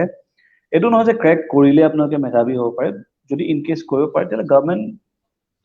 বহুতখিনি অপশ্যনছ আছে, য'ত গভৰ্ণমেণ্টে আপোনালোকক হেল্প কৰিব সেইখিনি ষ্টাডিজৰ কাৰণে। আদাৰৱাইজ মোকতো কোনো শিকোৱা নাছিলে, মই কাৰো ওচৰত শিকিব যোৱা নাই, মই ক'তো শিকা নাছিলো। গতিকে মই বহুতখিনি কথা নাজানো এতিয়াও, আৰু যিখিনি জানিছো মই খুব চিনেমা চাই চাই শিকিছো। মই চিনেমাত এইটো নাচাওঁ যে এক্টৰজনে কেনেকে এক্টিং কৰিছে, মই চিনেমাখন চাওঁ যে এক্টৰজনে এই জেগাটোৰ পৰা সেইখিনি ৰখিলে কেনেকুৱা লাগিলে হয়, বা এইখিনি এই পৰ্চনটোত এই ডাইলগটো যদি তেওঁ এনেকে কৈছে, যদি মই এনেকে কওঁ বেছি ভাল লাগিব নেকি। চ' গতিকে এতিয়া এক্টিঙৰ কাৰণে প্ৰাইভেট অৰ্গেনাইজেশ্যনটো ঢেৰ আছে, সৰু সৰুকেতো আছেই ঢেৰ। মোৰ চিনাকিৰ মাজতে বহুতে এক্টিং স্কুল আছে, কিন্তু সেই এক্টিং স্কুলখিনি পৰা আপোনালোকে বেছিক মানে থিয়ৰিটোতো শিকি যাব, প্ৰেক্টিকেলটো আপুনি নিজে নামিবই লাগিব বোকাত। গতিকে আপোনালোকে যে অকল পঢ়িলেহে যে অভিনয় কৰিব পাৰিব বা পঢ়ি পেলাইহে কৰিব পাৰিম, আপোনাৰ যদি আছে আপুনি অডিশ্যন দিয়ক ন, আহক 10জন লোক চিনাকি হওক, সোধক কেনেকে হয়, ক'ত হয়, কোন আছে, কি হব, কেনেকে হব পাৰে। মোক গাইড কৰা মানুহটো কোনোৱে নাছিলে। মইতো অডিশ্যন দিছো, একদম চিধা চিধি কথা, মই অডিশ্যন দিছো, তাতো বহুতবাৰ ৰিজেক্টেড হলো, তাৰপিছত নাজানো আৰু ভগৱানৰ কৃপাত ক'ৰ পৰা লাগি গ'ল। গতিকে আহক ওলাই। আৰু যদি কেনেবাকে আপোনালোকে পঢ়িব বিচাৰে, যদি আপোনালোকে যদি ক'ৰবাত চিট পায়, তেতিয়াহ'লে কথাই নাই, আপোনালোকে আৰু ব্ৰাছ আপ হৈ আৰু শিকি আহিব। কিন্তু সেই সাহসখন ৰাখক, এটলিষ্ট ঘৰৰ পৰা এদিনৰ কাৰণে হ'লেও ওলাই আহি পেলাই চাই যাওক, ক'ত হ'ব, কি হ'ব, কেনেকে হ'ব। আপোনাৰ এইখিনি কথাই আজি অনুষ্ঠানটোৰ গাম্ভীৰ্য আৰু মানদণ্ড যথেষ্ট বঢ়াই তুলিছে। হয়, কেতিয়াবা ডিগ্ৰীতকৈ নিজৰ আগ্ৰহ, নিজৰ আমাৰ যি স্বতঃস্ফূৰ্তভাৱে আমাৰ যি প্ৰতিভা থাকে, সেয়া কেতিয়াবা ডিগ্ৰীতকৈও উচ্চ হৈ পৰে। আপোনাক মই এইখিনিতে কিছু অপ্ৰাসংগিক যেন লাগিলেও বৰ্তমানৰ আৰ্থ সামাজিক পৰিৱেশটোৰ দোহাই দি এটা প্ৰশ্ন সুধিব বিচাৰিছো। দেখা গ'ল যে কা আন্দোলনটোৰ পিছৰে পৰা বহু শিল্পী ৰাজনীতিত তেওঁলোকে পোনপটীয়াকৈ যোগদান কৰিছে। মই নকওঁ যে তেওঁলোকৰ সেয়া অধিকাৰ নাই, গণতান্ত্ৰিক ৰাষ্ট্ৰ এখনৰ নাগৰিক হিচাপে তেওঁলোকৰ সেয়া অধিকাৰ আছে, কিন্তু এজন শিল্পী হয়, এজন সাধাৰণ ব্যক্তি শিল্পীলৈ উত্তৰণ ঘটে ৰাইজৰ জৰিয়তে, ৰাইজৰ দৃষ্টিয়ে তেওঁক শিল্পীৰ স্থানলৈ উত্তীৰ্ণ কৰায়। গতিকে কেতিয়াবা এনেকুৱাও হয় যে আমি ডক্টৰ ভূপেন হাজৰিকাৰ ক্ষেত্ৰতে দেখিছিলো, তেওঁ অসমীয়াৰ প্ৰাণৰ আমঠু শিল্পী, কিন্তু তেওঁ যেতিয়া ৰাজনীতিৰ পথাৰখনত কিন্তু তেওঁ বিফল হৈছিল। এনেকুৱা হয় যে ৰাইজে শিল্পী এজনক ৰাজনীতিবিদতকৈ বা নেতা হোৱাতকৈ তেওঁক এজন শিল্পী হিচাপে চাব বিচাৰে। আৰু বৰ্তমান বহু অভিনেতাই কিন্তু তেওঁলোকে এনেধৰণৰ দেখা গৈছে যে তেওঁলোক এই আন্দোলনটোৰ পিছৰে পৰা তেওঁলোক বিভিন্ন ৰাজনৈতিক দলত তেওঁলোকে যোগদান কৰিছে। মই তেওঁলোকৰ স্থিতিক সমালোচনা কৰিবলৈ নাযাওঁ, মই আপোনাৰ পৰা জানিব বিচাৰিছো, যেতিয়া এজন শিল্পী পোনপটীয়াকৈ কোনো এটা ৰাজনৈতিক দলত যোগদান কৰে, এনেদৰে যোগদান কৰাৰ পিছত তেওঁৰ যিটো শিল্পৰ তেওঁ সদায় সাধনা কৰে, সেই শিল্পটো আৰু ৰাজনৈতিক যিটো ব্যৱস্থা, সেই শিল্পটোক তেওঁ ৰাজনৈতিক ব্যৱস্থাটোৱে কুলসিত কৰে নেকি? আৰু বৰ্তমান দেখা যায় যে অসমৰ ৰাজনৈতিক পৰিৱেশটো যথেষ্ট এটা বেয়া পৰ্যায়লৈ গতি কৰিছে। গতিকে সেই বেয়া ৰাজনৈতিক পৰিৱেশটোৱে তেওঁলোকৰ শিল্প সাধনাক নিকাপ হৈ থকাত সহায় নকৰিব নেকি এনেধৰণৰ স্থিতিৰ জৰিয়তে? ৰাজনীতি কেতিয়াও বেয়া নহয়, নেতা সোপাহে বেয়া হ'ব পাৰে। So' politics is never bad, politics সদায় ভালেই হয়, পলিটিচিয়ানছ বেয়া হ'ব পাৰে। বাৰু আপুনি মোৰ প্ৰশ্নটোৰ উত্তৰ নিজে দি দিছে, তেওঁলোকৰ নিজৰ ৰাইটছ আছে, যাব বিচাৰিছে যাওক, ভাল কাম কৰিব বিচাৰিছে কৰক, যদি কৰিব নোৱাৰে ৰাইজে যিকণ মৰম দি পেলাই তেওঁলোকক উঠাইছে, যদি কৰি দেখুৱালেতো আৰু উঠাই দিব, যদি কৰি দেখুৱালে নিজে নামি যাব। গতিকে এতিয়া চবৰেটো এইটো মানে পলিটিকেল কুৱেশ্যনছবোৰ মানে এনেকুৱা এটা বস্তু হয়, য'ত মানে এতিয়া কা বিৰোধী যদি চাওঁ, এতিয়া যদি আপুনি দেশত চায়, জাতিৰ কাৰণে বহুত বেছি দিগদাৰ, জাতি শেষ হৈ যাব বুলিও হয়, সেইটো নহয় বুলি নকওঁ। সেইটোৰ পৰাও বহুতে ফালৰি কাটি পেলাই এতিয়া কয় কি আমি কা মানুহ, বহুত শিল্পী আছে। তেওঁলোকৰ পইণ্ট অফ ভিউ কি ভাবি পেলাই তেওঁলোকে কৈছে নাজানো, কাৰণ বহুত পাৰ্সপেক্টিভ এসপেক্ট থাকে এতিয়া নিবিচাৰে যে ইয়াতে এটা সৰু এক্সাম্পল দিছো আপুনিও নিবিচাৰে মই নিবিচাৰো ইয়াতে মিয়া মিউজিয়াম এটা হওক গতিকে বহুতে সেইটো হিচাপত এটা চৰকাৰৰ লগত যোগদান দি আছে বহুত কথা আহি পৰে যদি লাগিলে বাহিৰৰ পৰা হিন্দুৱে হওক কিন্তু এই যিমানখিনি মিয়া আছে তেওঁলোকক নালাগে সেইটো হিচাপতো ধাৰণা ৰাখে বহুতে গতিকে এটা কাৰ কি ধাৰণা আহিছে কোনোবা নিজৰ স্বাৰ্থত আহিছে নে সঁচাকে ৰাইজৰ কাম কৰিব আহিম বুলি ভাবিছে সেই তেওঁলোকে নিজৰ সিদ্ধান্ত নিজে ল'ব নিজে জানে আৰু আমাৰ ৰাইজ বহুত স্মাৰ্ট হয় তেওঁলোকে জানেই যে এই ল'ৰাজনে যদি কাম কৰিব পাৰিব তেওঁক সি আমঠু বনাই ৰাখিব যদি কাম কৰিব নোৱাৰে একদম দলিয়াই উলিয়াই দিব গতিকে তেওঁলোকৰ নিজৰ নিজৰ চইচেছ যদি যাব বিচাৰিছে যদি ভাল কাম কৰে কৰক মই সেইটো কিমান বিশেষ ক'বলগীয়া একো নাই কাৰণ মই নিজে নাযাওঁ মই নিজে ভাবাও নাই আৰু মই অভিনয় কৰি ভাল পাওঁ সেয়া মই অভিনেতা হৈ থাকিবলৈ বিচাৰোঁ পলিটিক্সত এতিয়া সোমাব মন নাই সোমাবই মন নাই হয় আপোনাৰ লগত যথেষ্ট কথা পাতিলো সময়খিনি কেনেকৈ গ'ল গমেই নাপালো আৰু হয়তো আমাৰ দৰ্শকসকলেও এই অনুষ্ঠানটোৰ পৰা আপোনাৰ বক্তব্যখিনিৰ পৰা নিজৰ জীৱনটোক নতুনকৈ চাবলৈ এটা সুবিধা লাভ কৰিছে লাহে লাহে আমি আমাৰ শেষৰ প্ৰশ্নটোলৈ গতি কৰিছো যথেষ্ট ঘড়ীৰ কাটাই সোঁৱৰাই দিছে যে অনুষ্ঠানৰ আমি এতিয়া শেষ পৰ্যায়ত উপস্থিত হৈছো আপুনি কৈছিল যে আপোনাক অভিনয়ৰ ক্ষেত্ৰত কোনো আপোনাৰ আনুষ্ঠানিক শিক্ষা নাই আপুনি সিনেমা চাই শিকিছিলে কেতিয়াবা 10 বাৰ অডিশন দিও আপুনি বিফল হোৱা নাছিলে আপুনি গতিকে আপোনাক মই অভিনেতা এজন হবলৈ কি গুণৰ প্ৰয়োজন আপোনাৰ পৰা জানিব বিচাৰিছো মই আপুনি যেহেতু কৈছে আপুনি আনুষ্ঠানিক শিক্ষা নোহোৱাকৈয়ে অভিনয়ৰ ক্ষেত্ৰত এইখিনি আজিৰ এই স্থানটোলৈ আহিবলৈ সক্ষম হৈছে গতিকে আপোনাক মই আনুষ্ঠানিক বা পাঠ্যপুথিগত কি গুণ সেইখিনি আপোনাৰ পৰা জানিব বিচৰা নাই আমি জানিব বিচাৰিছো আপুনি আপোনাৰ এই অভিনয় ক্ষেত্ৰটোত ইমান দিন জড়িত হৈ থকা অভিজ্ঞতাৰ পৰা আপুনি এজন ভাল অভিনেতা হবলৈ কি গুণ প্ৰয়োজনীয় বুলি ভাবে ভাল অভিনেতা বুলি মই নাজানো নিজৰ কথা কৈছো কিন্তু যিসকলে অভিনেতা হ'ব বিচাৰে সবতকে প্ৰথম আৰু সবতকে ডাঙৰ বস্তুটো হৈছে যে নিজৰ ওপৰত বিশ্বাস যে মই পাৰিম আৰু সেকেন্ড আপুনি যদি ভাবে মই শকত মই ক্ষীণ এইটো পেটটো বহুত ওলাইছে তো গাল ফুলা আমুক তামুক এইবোৰ ইটস ওকে যদি আপুনি হিৰো বনে তেতিয়াহ'লে একদম সিক্স পেক লৈ আহক উইথ গুড ফিজিক এক্টৰ বনি বুলি আহিছে এইসব কোনো নাচায় গতিকে আপুনি যিকোনো এটা বস্তু বা ক্যাৰেক্টাৰ যেতিয়া আপুনি বুজিবলৈ সক্ষম হ'ব সেই বুজা শক্তিটো লাগে যে আজি তোমাক এজন অন্ধ মানুহৰ ৰোল কৰিব দিছে সেই অন্ধ মানুহজন তুমি নিজে যিহেতু অন্ধ নহয় কেনেকৈ হ'বা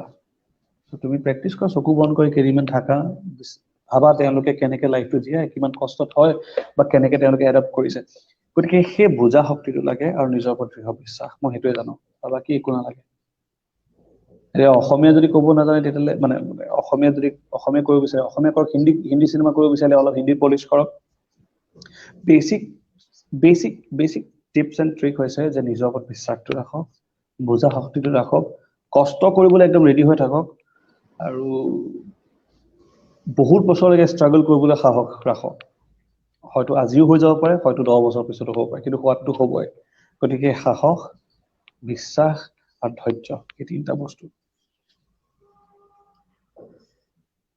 উদয়ন দা আপোনাক পুনৰবাৰ ধন্যবাদ এইখিনি সময় দিয়াৰ বাবে আজি আপোনাক এনেদৰে লগ পাই অনুভৱ কৰিছো যে আপুনি কেৱল এজন ভাল অভিনেতাই নহয় আপুনি এজন ভাল বক্তাও আৰু আপুনি যিখিনি দৃষ্টিৰে আপোনাৰ জীৱনটোক বিশ্লেষণ কৰি চাইছে সেই বিশ্লেষণৰ ভিত্তিত আমি ক'ব পাৰো যে আপুনি জীৱনৰ যুঁজখনৰ এজন সফল যুঁজাৰু আপুনি আমাৰ বাবে আদৰ্শ হওক আৰু আমাৰ পথ প্ৰদৰ্শক হওক আপুনি আৰু আগুৱাই যাওক আপোনাক আজি যি স্থানত আছে আপোনাক আৰু উচ্চ স্থানত চাব বিচাৰো আপোনাৰ পৰা অসমৰ ৰাইজে যথেষ্ট আশা কৰে আৰু আপুনি ভালে থাকক আকৌ লগ পাম এনে ধৰণৰ মজিয়াতে আপোনাক এই সময়খিনিৰ বাবে আপোনাৰ এই কথাখিনিৰ বাবে পুনৰবাৰ ধন্যবাদ জনাইছো বহুত বহুত ধন্যবাদ থ্যাংক ইউ স্বাগতম প্ৰিয় দৰ্শকসমূহ আমি এতিয়া আজিৰ অনুষ্ঠানটি সামৰণি মাৰিবলৈ ওলাইছো আপোনালোকৰ সহযোগিতা অবিহনে এই অনুষ্ঠানটোৰ সফল ৰূপায়ণ নহলহেঁতেন আপোনালোকলৈকো ধন্যবাদ এই সহযোগিতাখিনিৰ বাবে আৰু উদয়ন দুৱৰাৰ কথাখিনি শুনিলে এই কথাখিনি আপোনালোকে ভালদৰে বিশ্লেষণ কৰি চাওক পাৰিলে নিজৰ জীৱনতো এনে ধৰণৰ কথাখিনি কেতিয়াবা নিজৰ জীৱনতো ৰিজাই চাবলৈ চেষ্টা কৰক আমি কিতাপৰ উদাহৰণ লওঁ বা সিনেমাৰ উদাহৰণ লওঁ কিন্তু আজি আমি যিজন ব্যক্তিৰ সৈতে কথা পাতিলো তেওঁ নিজৰ জীৱনৰ সঁচা অভিজ্ঞতাৰ ভিত্তিত আমাক কিছুমান উদাহৰণ দাঙি ধৰিলে আৰু এই উদাহৰণখিনি আমাৰ জীৱনত যুঁজিবলৈ জীৱনৰ প্ৰত্যাহ্বান সমূহক গ্ৰহণ কৰিবলৈ এই উদাহৰণখিনি হয়তো যথেষ্ট যোগাত্মক হ'ব আৰু শেষত অনুষ্ঠানটি সামৰণি মাৰিছো ধন্যবাদ চাই থাকিব দ্য ইয়ুথ মাইণ্ড